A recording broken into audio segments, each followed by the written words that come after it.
Assalamualaikum warahmatullahi wabarakatuh. Hari ini kami kelompok 7 akan menjelaskan materi mengenai Knowledge Capture System atau sistem penangkapan pengetahuan. Anggota kelompok kami adalah saya Kirania Putri Basti, Mutia Ramadhani, Sinta Putri Cahyati, Insanul Kafi Prawira, dan Firya Damawan. Sistem penangkapan pengetahuan yaitu sebuah proses pengambilan pengetahuan yang dapat berupa pengetahuan tacit maupun eksplisit yang berada di dalam manusia, artefak, atau entitas suatu organisasi. Mekanisme sistem penangkapan pengetahuan memfasilitasi eksternalisasi dan internalisasi, di mana eksternalisasi merupakan konversi pengetahuan tacit ke eksplisit, dan internalisasi yaitu konversi pengetahuan eksplisit ke tacit. Contoh dari eksternalisasi adalah seperti pengembangan prototipe atau model serta artikulasi cerita. Sedangkan contoh dari internalisasi adalah pembelajaran dengan observasi dan pertemuan tatap muka. Metafora serta cerita dapat menjadi penting dalam mengembangkan mekanisme untuk menangkap dan mentransfer pengetahuan tacit agar mekanisme tersebut menjadi semakin menarik perhatian dalam suatu organisasi. Storytelling atau cerita sekarang dianggap sebagai kepentingan strategis karena organisasi menyadari kebutuhan untuk mengembangkan pemimpin generasi berikutnya di perusahaan mereka dan telah diakui sebagai salah satu cara paling efektif untuk mengembangkan manajer berpotensi tinggi di suatu perusahaan. Melakukan kegiatan storytelling bukanlah sekedar membacakan cerita yang bagus, namun cara membawakan cerita yang unik dan membawa perhatian juga sangat berpengaruh dalam kelancaran pengiriman ilmu pengetahuan. Denning 2000 menjelaskan area organisasi di mana storytelling dapat berjalan secara efektif. Antara lain, 1. Memicu tindakan dalam organisasi area pengetahuan. Maksudnya, bercerita dapat membantu manajer dan karyawan serta aktif memikirkan implikasi perubahan dan peluang untuk masa depan organisasi mereka. Pendengar secara aktif memahami seperti apa jadinya jika segala sesuatu dilakukan dengan cara yang berbeda, menciptakan kembali gagasan perubahan sebagai peluang yang menarik dan hidup untuk pertumbuhan. 2. Menjembatani kesenjangan knowing doing. Maksudnya, pandangan ini mengusulkan bahwa mendongeng dapat memanfaatkan sifat komunikasi yang interaktif dengan mendorong pendengar untuk membayangkan cerita dan menghayatinya sebagai partisipan. Pendengar merasakan dan bertindak berdasarkan cerita sebagai bagian dari identitas mereka. Lalu yang ketiga, menangkap pengetahuan tacit. Maksudnya, storytelling menyediakan kendaraan untuk menyampaikan pengetahuan tacit, menggambarkan pada arus makna yang mengalir dalam pola narasi utama yang hampir tidak disadari oleh pendengar, dan dengan demikian mengkatalisasi visi masa depan yang berbeda dan diperbarui. 4. Mewujudkan dan mentransfer pengetahuan. Maksudnya, cerita sederhana dapat mengkomunikasikan ide multidimensi yang kompleks dengan melibatkan pendengar secara aktif dalam penciptaan ide dalam konteks organisasi mereka sendiri. 5. Mendorong inovasi. Maksudnya, inovasi dipicu oleh keterkaitan ide. Storytelling memungkinkan untuk dengan mudah menyerap dan menghubungkan pengetahuan percikan yang sama yang memicu inovasi. 6. Meluncurkan dan memelihara komunitas. Maksudnya, program storytelling dapat memberikan metodologi alami untuk memelihara komunitas dan mengintegrasikannya ke dalam strategi dan struktur organisasi. Hal ini dikarenakan bercerita membangun kepercayaan, memungkinkan pencari pengetahuan dalam suatu organisasi untuk belajar dari penyedia pengetahuan melalui percakapan yang jujur. Bercerita juga merangsang semangat karena hal tersebut memungkinkan anggota suatu organisasi untuk berkomitmen dengan penuh semangat untuk tujuan bersama. Lalu yang ketujuh, meningkatkan teknologi. Maksudnya adalah kebanyakan orang setuju bahwa email telah membuat tuntutan yang meningkat dalam hidup kita, menghasilkan harapan bahwa kita tersedia setiap harinya untuk menjawab permintaan elektronik yang berkisar dari memo kantor hingga surat sampah virtual. Komunitas praktik dan mendongeng dapat memungkinkan kita untuk berinteraksi dengan tetangga kita dan tetap terhubung kapanpun kita mau, memberi kita ketenangan namun keterhubungan. Dan yang terakhir adalah meningkatkan pengetahuan individual. Maksudnya, dunia storytelling adalah dunia yang mengusulkan untuk menghindari kontes permusuhan dan menang-menangan untuk semua pihak, yaitu pencari pengetahuan dan penyedia pengetahuan.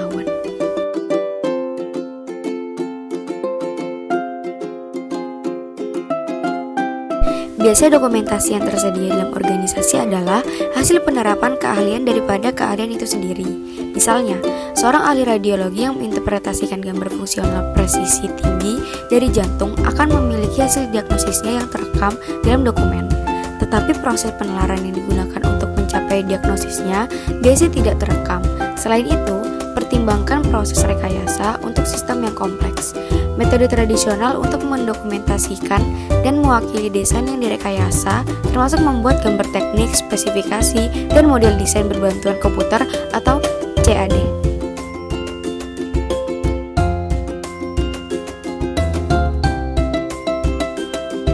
Sistem penangkapan pengetahuan berdasarkan peta konsep. Peta konsep adalah mekanisme ideal untuk membuat ide eksplisit dan menangkap, sehingga nantinya dapat dibagikan secara kolaboratif menciptakan pengetahuan baru. CMap Tools adalah sebuah aplikasi untuk membuat sebuah peta konsep. Pada saat menulis, sebenarnya kita melakukan pemaparan ide, gagasan, ataupun pemikiran. Namun sebelum kita memaparkan ide, gagasan, atau pemikiran, kita harus merumuskan ke dalam sebuah topik.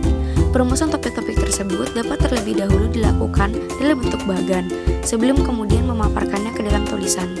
Proses inilah yang kemudian dikenal sebagai pemetaan konsep atau konsep mapping.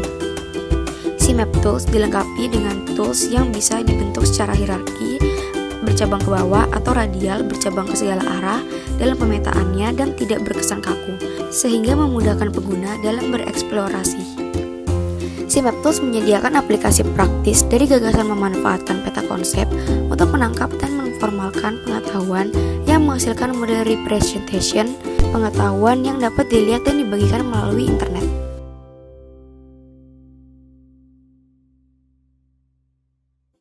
Context-Based Reasoning atau CXPR merupakan salah satu metode yang digunakan dalam knowledge capture yang menitik beratkan pada permasalahan apa yang sedang dihadapi. Setelah permasalahan yang dihadapi jelas tergambar, maka sumber daya manusia akan memberikan reasoning terhadap masalah tersebut dari pengalaman-pengalaman yang ada. CXPR membantu memodelkan fenomena perilaku.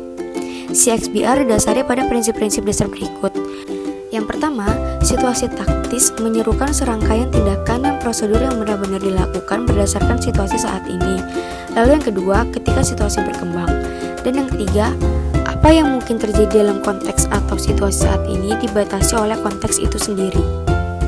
CXPR merangkum pengetahuan tentang tindakan atau prosedur yang tepat dalam mengatasi situasi baru yang kompatibel ke dalam konteks yang terorganisir secara hierarkis. Perilaku taktis berbasis tindakan pada tingkat rendah, misalnya menjaga mobil di jalur lalu lintas. Keputusan dan tindakan berdasar tingkat menengah, yakni berhenti atau pergi di lampu lalu lintas, dan berbasis keputusan pada tingkat tinggi, yaitu ambil jalan bebas hambatan atau jalan pintas. Karena sifatnya yang hierarkis dan modular, penalaran berbasis konteks cocok untuk mengotomatisasi proses penangkapan pengetahuan. Sistem penangkapan pengetahuan berdasarkan CXPR dikenal sebagai akuisisi pengetahuan taktis cerdas berbasis konteks atau yang biasa disebut dengan CITKA. CITKA merupakan salah satu aplikasi inteligensi tinggi yang menerapkan konteks-based reasoning dengan menyusun pertanyaan dan menyajikannya kepada ahli. Pertanyaan-pertanyaan tersebut dirancang untuk memperoleh pengetahuan taktis dan mewakilinya dalam paradigma CXPR yang mendasarinya. Setelah menanggapi pertanyaan, hasilnya adalah basis konteks yang hampir lengkap yang bila digunakan dengan sistem penalaran CXPR dapat digunakan untuk mengendalikan seseorang yang melakukan misi yang menarik dalam lingkungan yang tentu atau khas.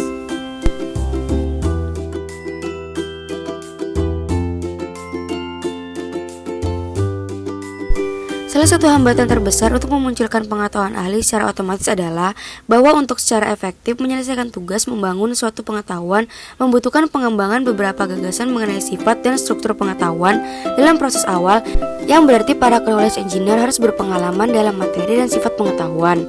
Dari sudut pandang para ahli yang akan dihadapkan dengan tugas berinteraksi dengan sistem penangkapan pengetahuan dapat menimbulkan hambatan tambahan. Antara lain, bahwasanya ahli perlu mengambil inisiatif untuk belajar bagaimana berinteraksi dengan sistem dan mungkin diperlukannya pelatihan secara bertahap hingga mencapai kenyamanan atau dapat beradaptasi dengan penggunaan teknologi. Di di mana beberapa orang mungkin bertahan dan terus mencoba hal baru serta berusaha untuk dapat berinteraksi menggunakan mesin. Namun sebagian tidak demikian. Namun penghalang ini dapat diatasi dengan dilakukannya pelatihan yang memadai dan pemanfaatan antarmuka yang ramah dengan pengguna. Dalam topik Knowledge Capture System mempelajari definisi dan karakteristik sistem penangkapan pengetahuan dan pertimbangan desain serta berbagai jenis sistem tersebut. Perhatian khusus ditempatkan pada dua sistem penangkapan pengetahuan berdasarkan metode yang berbeda. Sistem pertama didasarkan pada penggunaan peta konsep sebagai alat permodalan pengetahuan yang paling cocok untuk menangkap pengetahuan tentang pakar saat mendukung pengaturan pendidikan. Dan sistem kedua didasarkan pada penggunaan penalaran berbasis konteks untuk mensimulasikan perilaku manusia dan dinilai sebagai sistem yang paling cocok untuk menangkap pengetahuan taktis pada ahli. Sehingga pada akhirnya penggunaan cerita dalam pengaturan organisasi dibahas sebagai mekanisme yang dapat mendukung penangkapan pengetahuan. Studi kasus. Yang pertama, teknologi wiki berbasis knowledge capture oleh Mark. Teknologi wiki diterapkan di dalam organisasi untuk dapat mengembangkan intrapedia yang berfungsi untuk penangkapan pengetahuan organisasi. Wiki merupakan sebuah web dinamis dengan konten yang dapat ditambahkan langsung dari pengguna dan digunakan untuk menangkap berbagai pengetahuan masyarakat umum.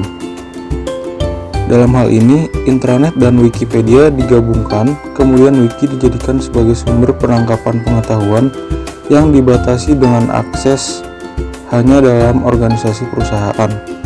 Dapat dikatakan bahwa wiki menjadi sebuah patokan umum utama yang dipelajari untuk menangkap pengetahuan karena beberapa alasan seperti gratis, berbasis web, kolaboratif, dan multibahasa.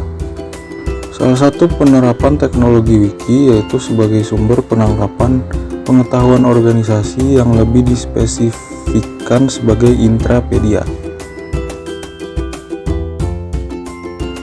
Yang kedua yaitu strategi CMM oleh Anagnostakis DKK.